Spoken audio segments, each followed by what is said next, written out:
ऋषि वेदव्यास जी कहते हैं, पलाश पुष्प संकाशम तारकाग्र मस्तकम रौद्रम रौद्रात्मकम घेरम तम केतु प्रणाम्य हम। अर्थात जिनका शरीर पलाश के पुष्प की तरह लाल है, क्योंकि गर्दन कटी थी, रक्त बह रहा है, तो पूरा शरीर जो है वो लाल रंग का है, और जो तारका आदि ग्रहों में भी श्रेष्ठ हैं, और जो सबको तार देते हैं, सबको मुक्ति प्रदान करते हैं, सबको मोक्ष प्रदान करते हैं, ऐसे ग्रह हैं जो रुद्र के पुत्र हैं और रौद्र रूप जिन्होंने धारण किया है, ऐसे घोर रौद्र रूपी केतु को मैं प्रणाम करता हूँ।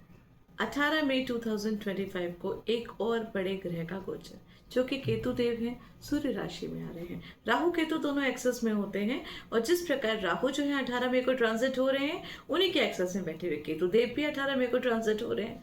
तो केतु देव कहाँ पे आ रहे हैं? सिंह राशि में आ रहे हैं। क्या केतु देव ट्रांसफॉर्मेशन लेकर आएंगे, या आत्मसम्मान में कमी होगी, व्यक्ति का अहंकार मिटेगा, या उसको मुक्ति मिलेगी, या फिर मोक्ष प्रदान होगा, या कॉन्फ्लिक्ट्स आएंगे, या फिर उसको अपनी सारी पीड़ाओं से मुक्ति मिलेगी? ये सब चीजों की जानकारी मिलेगी आपको इस वीडियो में। नमः शिवाय, आप सबका स्वागत है मेरे चैनल में। अगर अभी तक आपने मेरे चैनल को सब्सक्राइब नहीं किया है तो उसे सब्सक्राइब कर लीजिए, जिससे फ्यूचर में आने वाली वीडियोस का अपडेट आपको मिलता रहे। केतु एक चिन्ह है। केतु का जो चिन्ह है वो है फ्लैग, ध्वजा, आत्मसम्मान, मुक्ति, इंडिपेंडेंस। तो केतु क्या करेगा? केतु मुक्ति प्रदान करेगा। केतु व्यक्ति को इंडिपेंडेंस दिलाएगा।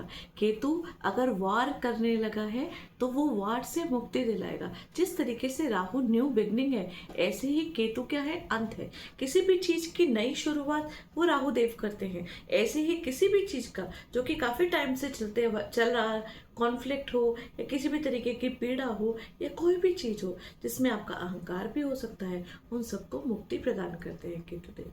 वैदिक एस्ट्रोलॉजी के हिसाब से केतु देव जिस घर में बैठे होते हैं, व्यक्ति पिछले जन्म में उस घर की सारी चीजें जो हैं वो भोग चुका होता है। आप अपने नेटल चार्ट में देखिएगा कि आपका केतु कहाँ बैठा हुआ है। तो जिस घर में केतु बैठा होगा ना, तो आपने पिछले जन्म में उन सब घर से रिलेटेड सारी चीजें वो सब अच्छी तरीके से कर चुके हैं। और यही रीजन होता है कि जब भी केतु आते हैं और जिस घर में नेटल चार्ट में बैठते हैं, व्यक्ति का उस घर से रिलेटेड डिससेटिस्फैक्शन होता है, या डिसइंटरेस्ट होता है, या फिर उसको कंफ्यूजन होता है, और कॉन्फ्लिक्ट्स होते हैं, पर्टिकुलर उसी घर से रिलेटेड जिसमें नेटल चार्ट में केतु देव बैठे हुए होते हैं। अब ये जो है ना डिसइंटरेस्ट, डिससेटिस्फैक्शन इसलिए दिखाता है क्योंकि केतु कहता है कि आप पिछले जन्म में इस पर्टिकुलर चीज को भोग चुके हैं, और आपने क्या कहा कि हमारा खाली ये जन्म नहीं है, हमारे मल्टीपल पता नहीं कितने जन्म होंगे। और हर जन्म में केतु जो है वो हर कुंडली में अलग अलग घर में बैठता है। तो ऐसे ही first house, second house, third house, जब पूरा ट्रेवल करता हुआ केतु 12वें घर में आता है, तो 12वां घर होता है मोक्ष का, मुक्ति का। कहते हैं ना कि 12वें घर में केतु बैठा है, ये तो मोक्ष का है, आपको मोक्ष मिलेगा। लेकिन क्या हर किसी व्यक्ति के 12वें घर में बैठा हुआ केतु जो है वो उसको मोक्ष या मुक्ति देगा? जरूरी नहीं है, क्योंकि 12वां घर और भी तो बहुत सारी चीजों का है।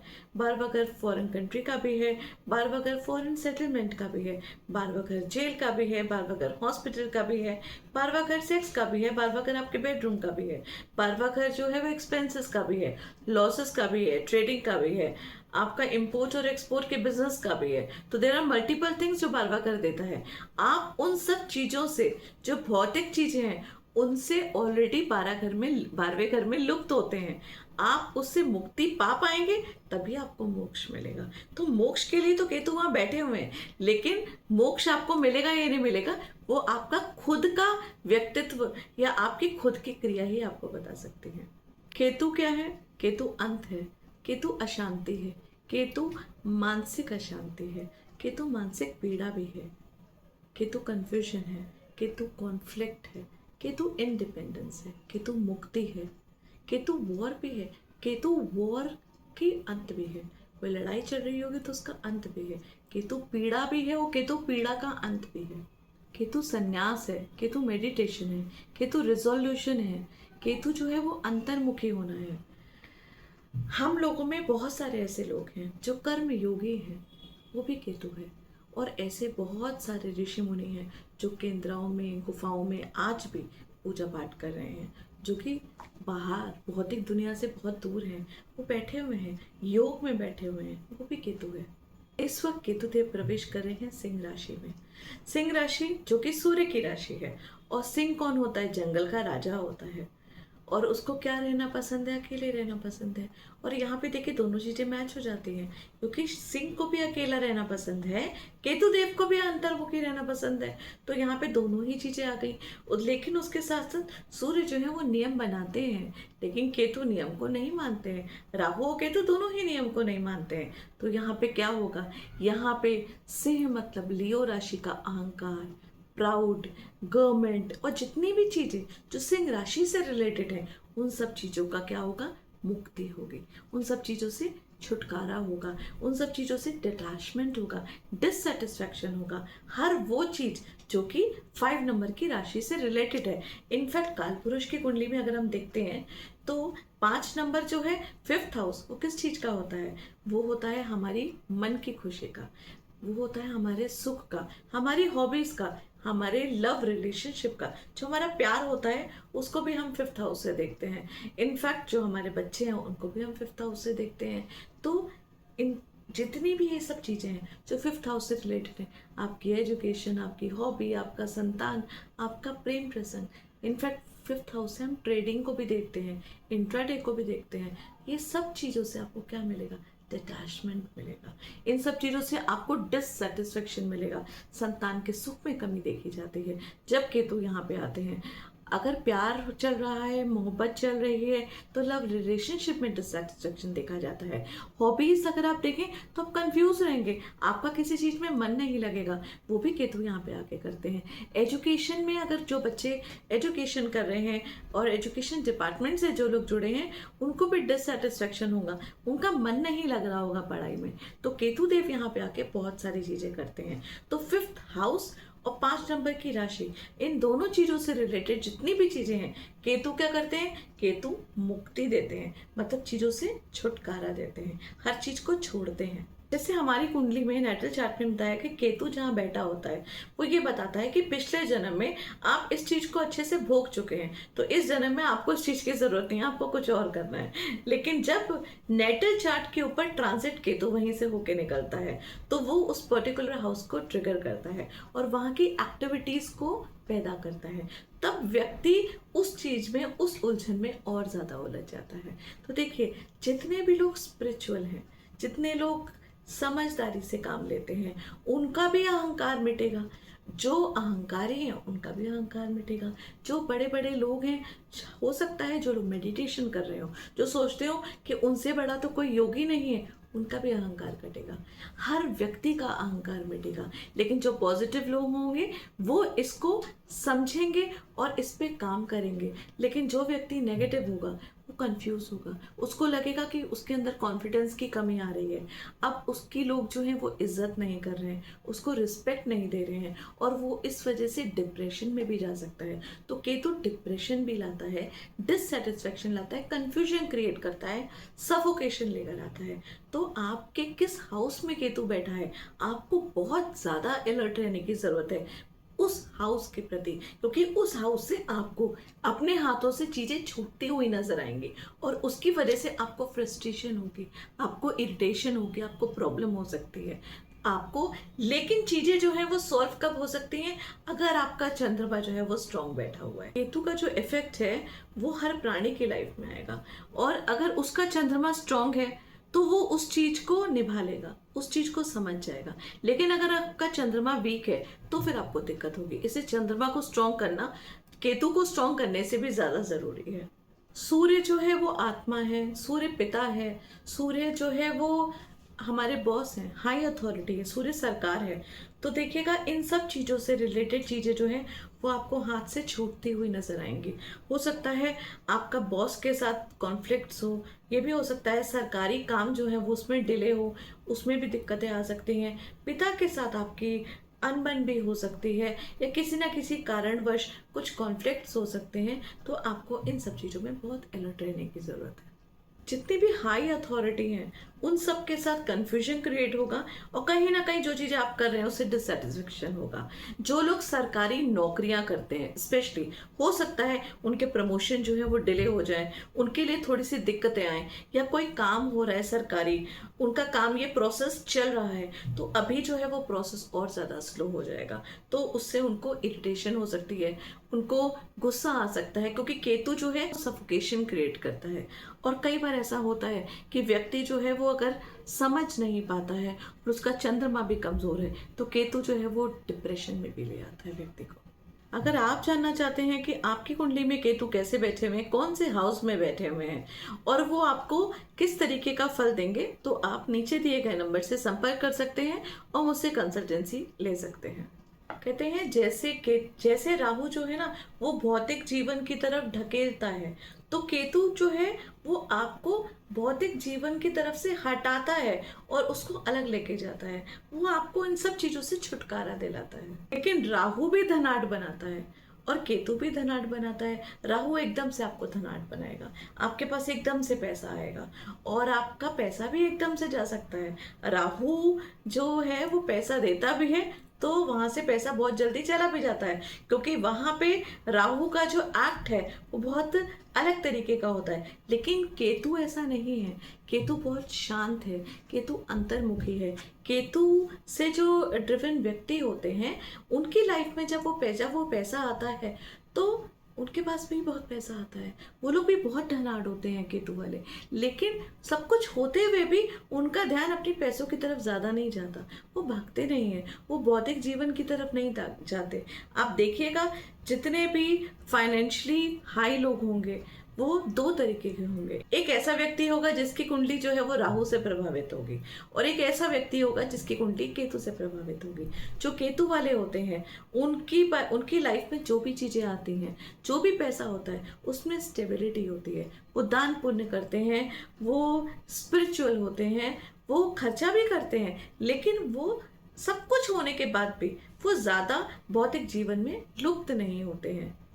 राहु और केतु ना एक तरीके की बाउंड्रीज है हमारी कुंडली में, जो जिसके बीच में सारे ग्रह जो है वो इर्द गिर्द घूमते रहते हैं। और उसी तरीके से रिलेटिव्स जो होते हैं वो भी हम राहु केतु को देखते हैं।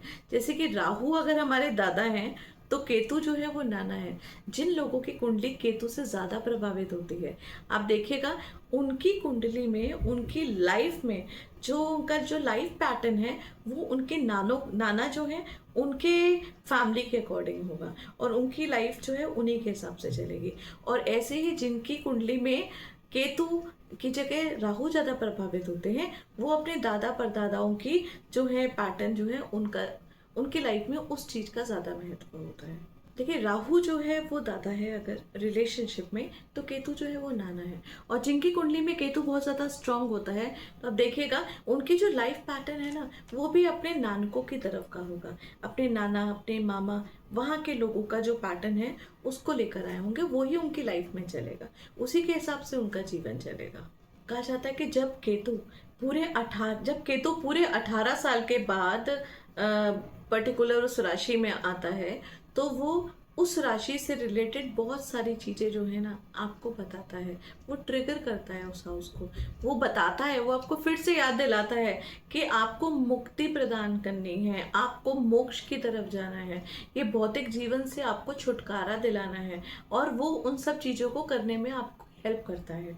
रिश्तों में कॉन्फ्लिक्ट्स लेकर आता है, चीजों में भौतिक जीवन में दिक्कतें आती हैं, जब वो सब चीजें आप छोड़ेंगे तभी तो आप मोक्ष की तरफ जा पाएंगे, तभी तो आप मुक्ति की तरफ जाएंगे। जब 18 साल के बाद है ना केतु पूरा चक्कर मार के, पूरा राशियों का चक्कर मार के जब दोबारा पर्टिकुलर उस हाउस में आता है जो कि 18 साल पहले था, वो दोबारा आके वो बोलता है कि क्या किया तुमने अभी तक तुम नहीं सुधरे, या अभी तक तुम लोगों ने अपना पैटर्न चेंज नहीं किया। तो लाइफ में फिर से ट्रांसफॉर्मेशन लाने की कोशिश करते हैं, वो फिर से वही काम करते हैं, क्योंकि केतु का काम है सब चीजों से छुटकारा दिलाना। तो उस हाउस से रिलेटेड कॉन्फ्लिक्ट्स होते हैं, अगर रिश्ते जिससे जुड़े हुए होते हैं वहां पे प्रॉब्लम्स आती हैं, अगर हम किसी भौतिक जीवन में उस चीज से जुड़े हुए हैं तो वहां पे दिक्कतें आती हैं। तो सारी दिक्कतें इसीलिए आती हैं क्योंकि जब तक उसमें दिक्कतें आएंगी नहीं तब तक हम उस चीज को छोड़ेंगे कैसे, और वो छोड़ेंगे नहीं तो फिर हम स्पिरिचुअल लाइफ में कैसे जाएंगे, हम मुक्ति की तरफ जाएंगे कहाँ से। क्योंकि केतु क्या है, केतु यही देता है, केतु यही बताने आता है कि एट द एंड आपको अपनी मुक्ति के हिसाब से सोचना है, आपको उस घर के हिसाब से कुछ नहीं सोचना है। भौतिक जीवन में कुछ नहीं रखा है, जो कुछ भी रखा है वो स्पिरिचुअल लाइफ में रखा हुआ है। तो जिस तरीके से राहु भौतिक जीवन की तरफ आपको धकेलता है और आपको ज्यादा धनाढ़ बनाता है, आपको सारी चीजें दिलाने की इच्छा प्रकट करता है, उसी तरीके से केतु जो है वो सारी इच्छाओं को खत्म करता है। 18 साल के बाद जब केतु लौट के आते हैं तो वो ये बताते हैं कि आपने क्या किया, आपने ये सब चीजें रोज ली जो आपने पाई, उन सब चीजों में कुछ भी नहीं रखा हुआ है। तो व्यक्ति का अहंकार खत्म होता है, उसका कंफ्यूजन क्रिएट होता है, उसका कॉन्फिडेंस खत्म होता है। जिस चीज को लेके वो अभी प्राउड फील कर रहा था और उसको लग रहा था कि उसने इस चीज को अपने लिए ग्रो किया है, केतु वहां पे आके उस व्यक्ति को डाउन टू अर्थ कर देता है। केतु जो है वो क्या कहता है, अपना सर हटाइए, नीचे झुकिए, नीचे झुकना ही और डाउन टू अर्थ रहना ही जीवन का जो असली महत्व है। व्यक्ति जो अंतर्मुखी होता है वो ही इस जीवन के लक्ष्य को प्राप्त कर सकता है। और बस केतु का यही कहना है, और इस चीज की वजह से भौतिक जीवन से जुड़ी हुई सारी चीजों में कॉन्फ्लिक्ट्स पैदा होते ही हैं, इनफैक्ट इश्यूज क्रिएट होते हैं। और आपको पता है सारी चीजों के आंसर्स भी आते हैं, आपके पास समाधान होता है, और समाधान होने के बाद भी आप उसका समाधान नहीं कर पाते हैं, आपके अंदर कंफ्यूजन क्रिएट होता है और आप वहीं पे स्तब्ध रह जाते हैं। ये केतु का काम है, इशू क्रिएट करना, कॉन्फ्लिक्ट्स पैदा करना और फिर व्यक्ति की लाइफ में ट्रांसफॉर्मेशन लेकर आना। यही तो केतु को करना है, क्योंकि केतु को क्या करना है, स्पिरिचुअल एक्टिविटीज आपके अंदर डालनी है।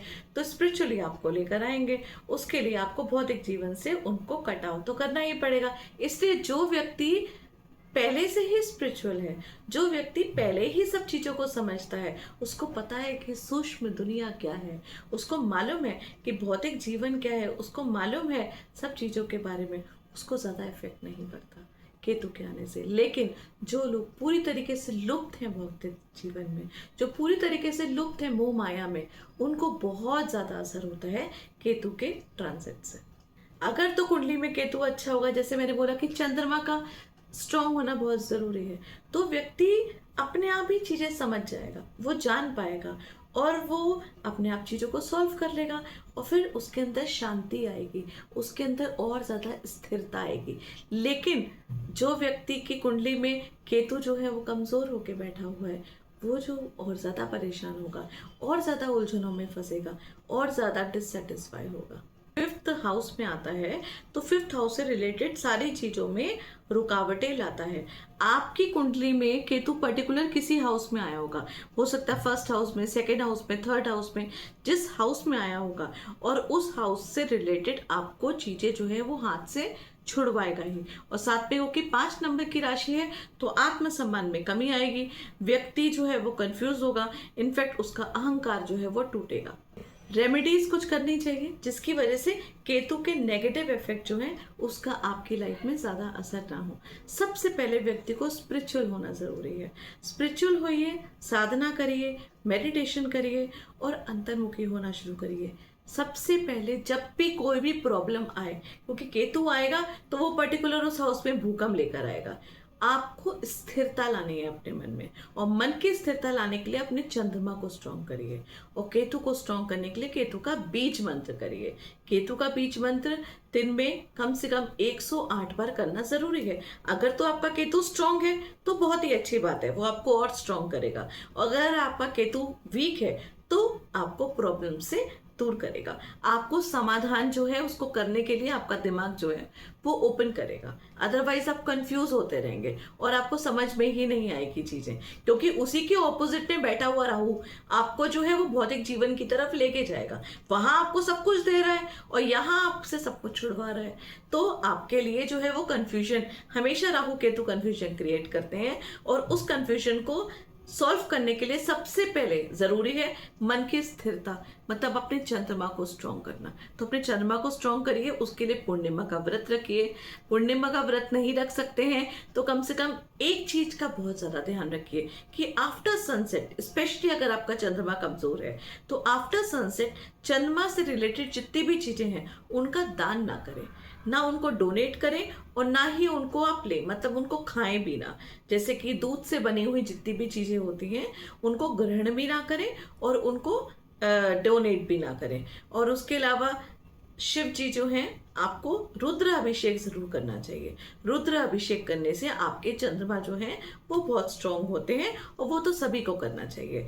उसके साथ एक और रेमेडी है जो कि मैं बोलती हूँ हर किसी को कि हनुमान चालीसा पढ़िए। हनुमान चालीसा तो हर व्यक्ति को पढ़ना चाहिए। हनुमान चालीसा पढ़िए, केतु के बीज मंत्र करिए, रुद्र अभिषेक करिए और 700 बीज मंत्र दुर्गा सप्तशी के हैं वो व्यक्ति को जरूर करने चाहिए राहु और केतु के ट्रांजिट के टाइम, अगर उसका नेगेटिव इम्पैक्ट आपकी लाइफ में पड़ रहा है तो।